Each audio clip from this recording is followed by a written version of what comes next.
Good afternoon and welcome. For anyone that hasn't joined us before, my name is Ruth and I'm the marketing manager here at Kimal. For the last few weeks, we've been talking about TauroPace, a solution for the prevention of CIED infection. Some of you will recall that last week we talked about some of the more innovative applications of TauroPace and where we've had real success with quite complex cases.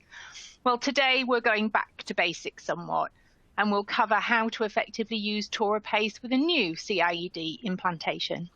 It's obviously going to be useful for anybody using the solution for the first time or looking to try.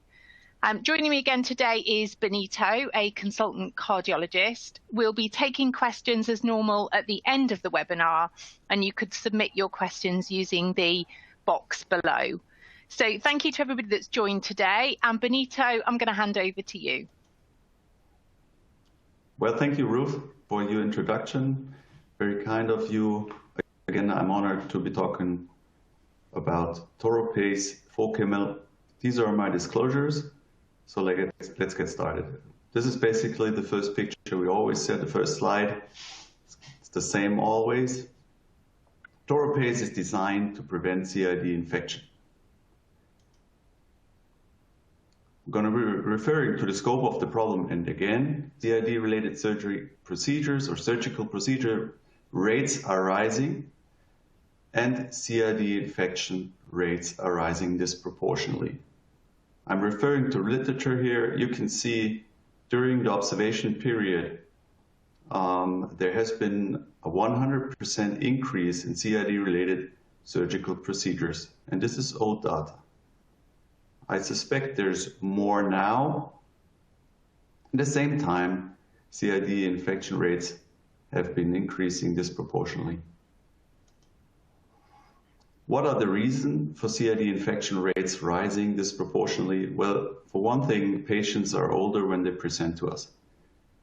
Therefore, they display more comorbidities and they live longer to experience more box exchanges. Also, we use a lot more complex devices, which are heavier and bulkier, and they come with more leads. This needs longer duration for implant or upgrade procedure. And as cardiologists, we're more likely to conduct the procedure in the catheter laboratory instead of the operational theater. And I suspect a rise in antibiotic resistance. How should we identify patients that we can use TauroPace on if we don't want to use TauroPace in every patient as we do, but in patients that have a high anticipated risk for infection? Well, it's relating to the procedures, obviously, and patient characteristics. For the procedures, early reintervention, heavier devices, more than 2 leads in place, replacement or revision procedures and temporary pacing wire have been identified to be adding up to an increased risk for CIED infection. When it comes to medications, obviously immunosuppression, and this is not only a prescription of immunosuppressant medication, but also patients that have an underlying disease suppressing their immune system, and oral anticoagulation. When it comes to patient characteristics or comorbidities, as we call them, it's dialysis dependency, chronic renal failure, acute renal failure, chronic renal insufficiency, fever within 24 hours prior to the procedure, diabetes, congestive heart failure, male gender, and not listed are skin disorders and malignancies, which display also a higher anticipated risk for CIED infection in the respective patients. I'm going to be referring to general considerations prior to the intervention also today, because we're talking about de novo implant of a CIED. So we're talking about a relatively low risk intervention when we talk about these procedures. As I said before in the webinars, when it comes to infections, and reimplantation is considered, some more than 30% are not eligible to receive another device because there was no indication in the first place or indication changed. So always consider, is your patient eligible to receive a CIED in the first place? And what are the individual risk factors for complication? As for colonization, and I was referring to this in the last webinar, when you remember that our patient, before undergoing exarticulation of the first toe on the right side, that he had a chronic wound with MRSE, and we had that same MRSE when he got his device infected. So if we had known that he had a MRSE, which was not successful to cefoxitin, we would have probably switched antibiotics in the first place. I'm going to be referring to this special term of anesthesiology called wall blocks, thoracic wall blocks, in the next webinar, I think, specifically. But I want you to consider conducting thoracic wall blocks because they're easy, non-sterile procedure, easy to learn. You can look them up on the well-known video portals like YouTube. They have shown to improve outcome, obviously not in CIED-related surgical procedures because they have not been, there's not been research on this in these related surgical procedures, but on memory augmentation or memory cancer surgery. And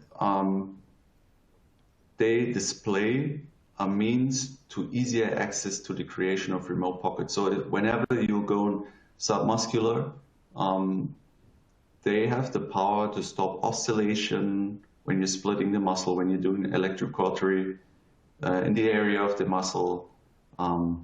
They are really smoothing everything out.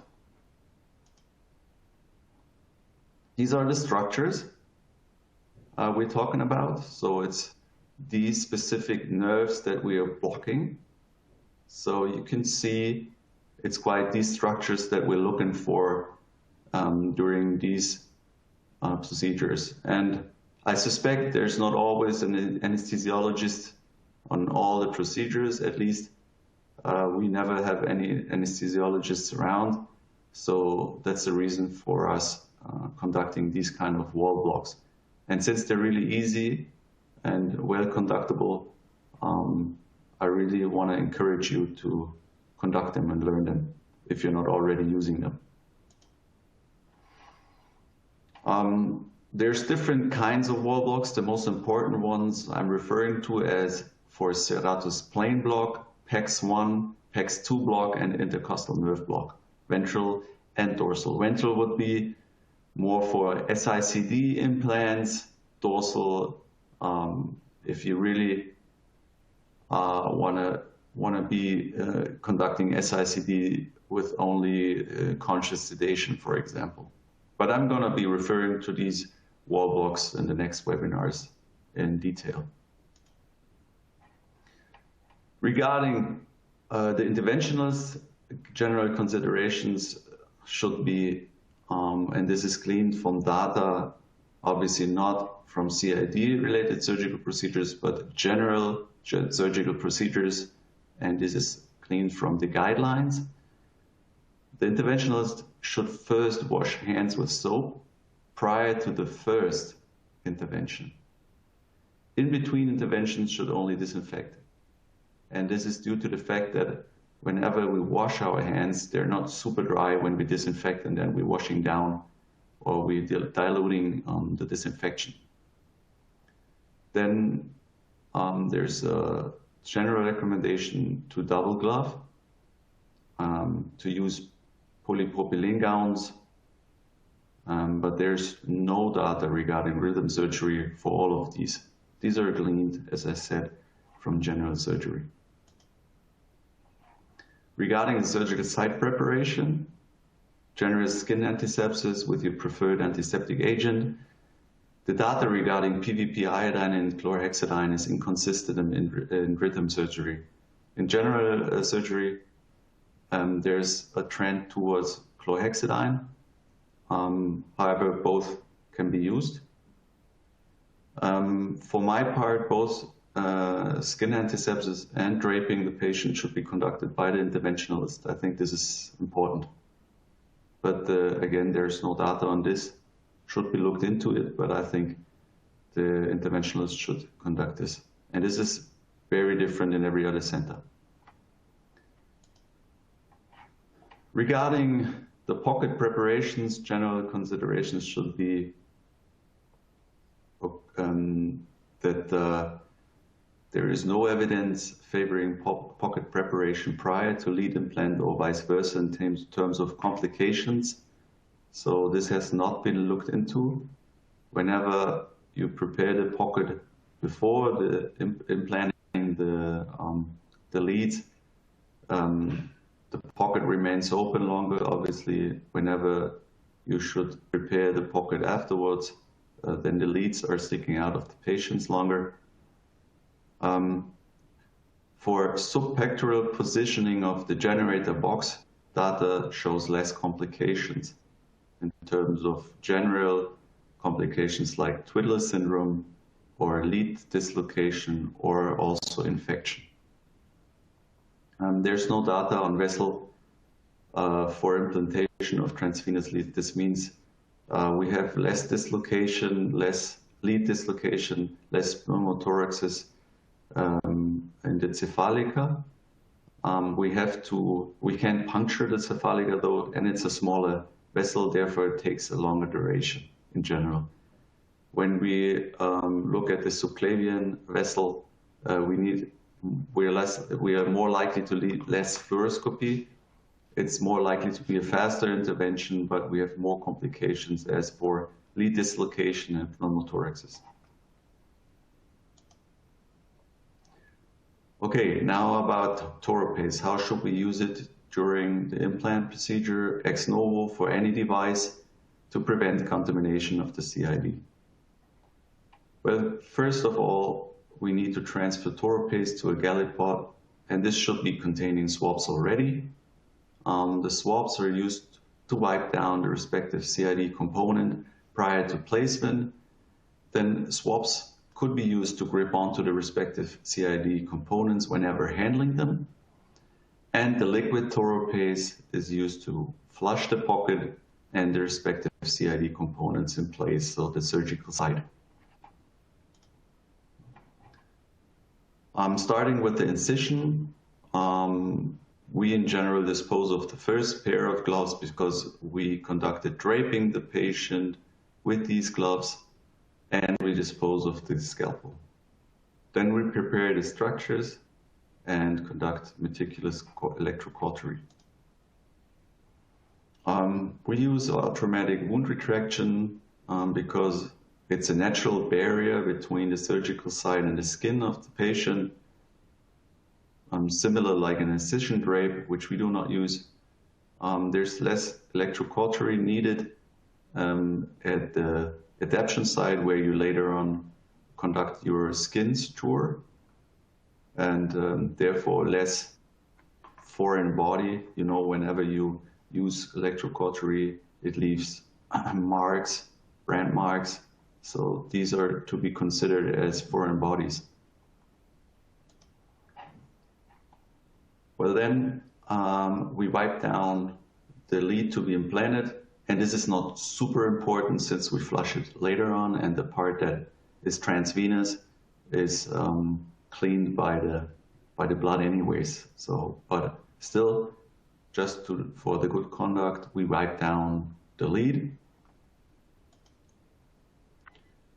And whenever the lead is placed, the lead fixation sleeve should be moved into final position via gripping it with a TauroPace soaked swab. Therefore, we cannot contaminate this strategic point because when we look into data, we can learn that most of the contaminations derive actually from the lead fixation. After having moved it and fixed it to the patient in place in final position, we rinse it with another 5 to 10 mils of TauroPace via syringe to have it all covered. Then we unpack the generator, and again, obviously the generator at this point is sterile. But whenever we touch it with our gloves, we might contaminate it with the skin flora of the patient. Therefore, we receive the generator and wipe it down with a TauroPace soaked swab to be safe. We grip both leads and generator with the TauroPace soaked swab, and whenever we use the torque wrench, we just dip the torque wrench into the gallet pot containing TauroPace and then screw it all down.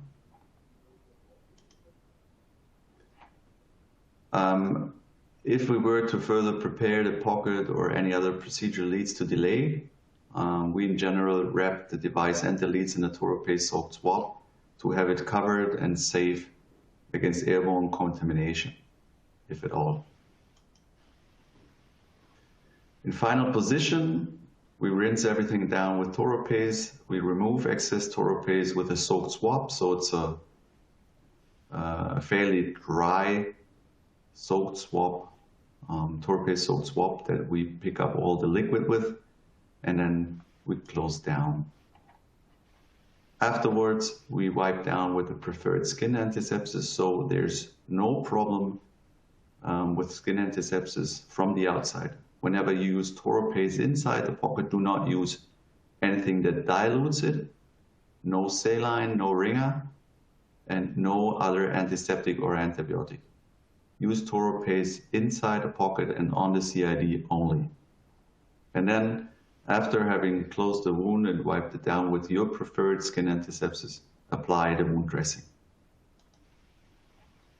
Again, referring to the active ingredients of TauroPace, they do not display any tissue or organ toxicity. They're ultimately absorbed after degradation into an amino acid, creating favorable pH range inside the CIED pocket to prevent CIED infection in the longer course. Here's the chart that you're all familiar with already. It shows TauroPace active in log regression in typical and endemic pathogen species that we're dealing with when we're conducting CIED-related surgical procedures. Keep up your spirits. Thank you. Okay, again, to you, Ruth. We have some questions, I think. Yeah, thank you, Benito. We do have a few questions. Some of the questions we've covered in earlier webinars, but probably would be beneficial to any new watchers today or anybody that just wants a reminder. So if we start with some nice easy ones for you, Benito. The first one is, what's the main active ingredient, and is TauroPace an antibiotic? Oh yeah, we have been talking about this in the prior webinars. Well, TauroPace is clearly no antibiotic. It's an antiseptic, and the active, or among the active ingredients, or the most important active ingredient is taurolidin, as well as other ingredients that act on the CIED in terms of making taurolidin stick to the CIED and its components. So no antibiotic, antiseptic, main active ingredient taurolidin, and other components designed within TauroPace to prevent CIED infection. Thanks, Benito. The next one probably follows on quite nicely, and it's compared to other antiseptics. Where is TauroPace regarding its activity?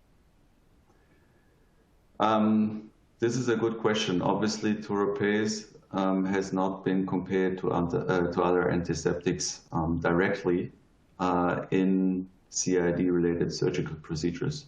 But taurolidin has been compared to numerous antiseptics in other literature regarding stomatitis, dental pathogens, I think peritonitis pathogens, and numerous different ones. So Its activity is a little below chlorhexidine in aggressiveness, but this also displays that taurolidin is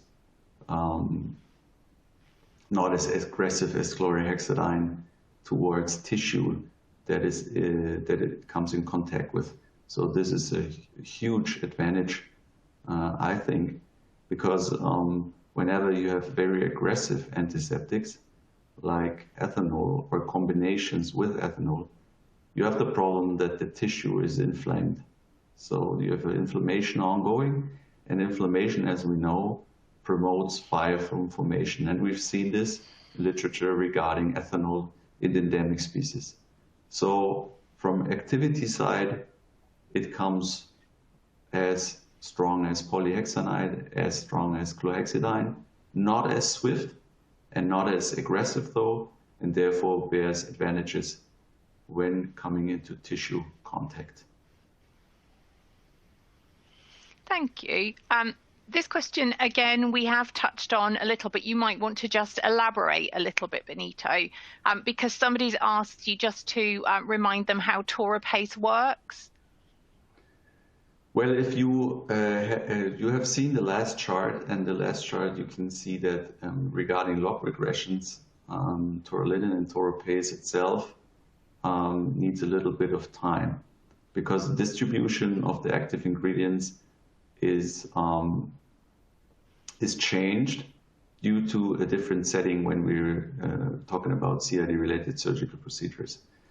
Therefore, I think an important part is that TauroPace has an oily consistence, which gets everywhere. It has sort of an enhanced creeping capacity, if you could say so. And then it sticks to the components. And there, the release, even after closing the wound, is prolonged. And then, as I said before, when it degrades into an amino acid and there's no more blood flow inside the pocket, so no more bleeding inside the pocket, this pH range is very favorable. It's a little bit into the acids on the acid side. It adds up to prevention of CIED infection in the longer run. Okay, super. And the next one is, with which patients can you use TauroPace? This is a question probably referring to where to use TauroPace. Obviously, there's many centers now throughout Europe using TauroPace, and a majority is using it in high-risk patients, or what they think is patients with an anticipated high risk for development of CIED infection. However, given a relatively low price and strong activity with so far no side effects, you can easily use TauroPace in any patient that does not display any allergy against any of the components or ingredients of TauroPace. So clearly, as an enthusiast, I have to say, you can use it in any patient. I love your enthusiasm. The last question, I think, today, just in terms of time, is there any information regarding TauroPace and bacterial resistance? No, this is a good part. So basically, taurolidin is probably not that well known. At least it's not in the cardiology or cardiothoracic surgeon field. But taurolidin is a huge player when it comes to prevention of catheter infections. So it's used vastly and broadly in indwelling catheters for oncology, port systems for oncology, parenteral nutrition, and in dialysis, and also in the ICU. And here it has shown to be a lot more active than other antiseptics used, also antibiotics used. It's a lot better, and we're dealing with biofilms. Whenever you have to imagine, if you have a patient that needs daily admission of parenteral nutrition, biofilm is really the issue. And it's very strong, and this has been shown in literature. It's very strong against biofilm formation with all the other advantages it has over, for example, ethanol. It had been compared with, or citrate. And luckily, so far, and this is millions of patients, also millions of patients with severe immunosuppression when we talk about short bowel syndrome or oncologic patients, there has not been any resistance patterns shown, and this is really lucky. This is really lucky, actually. And this is probably due to the fact, and I'm referring to the other question again, that it has these physical chemical properties that really directly disrupt any protein. So it attaches with strong adherence to the surface proteins and the glucocalyx and lipopolysaccharides, and really destroys them. So it really rips everything apart. And at the same time, it forms sort of a micelle around all the components, dilutes them, and also the endo and exotoxins. So this is really astonishing. And I think also in the future, there should be more research regarding these topics, because clearly there's only few literatures I can cite there. And this is a topic that is super important because we're dealing with a lot of resistancies in antibiotics and other antiseptics. As we know, there's cross-reactivities in terms of resistance patterns for chlorhexidine and polyhexanide. So and quaternary ammonium compounds that we use for surface disinfection. And we're really facing a big problem there. And we need to get new stuff on the line to fight multi-resistant pathogens, clearly.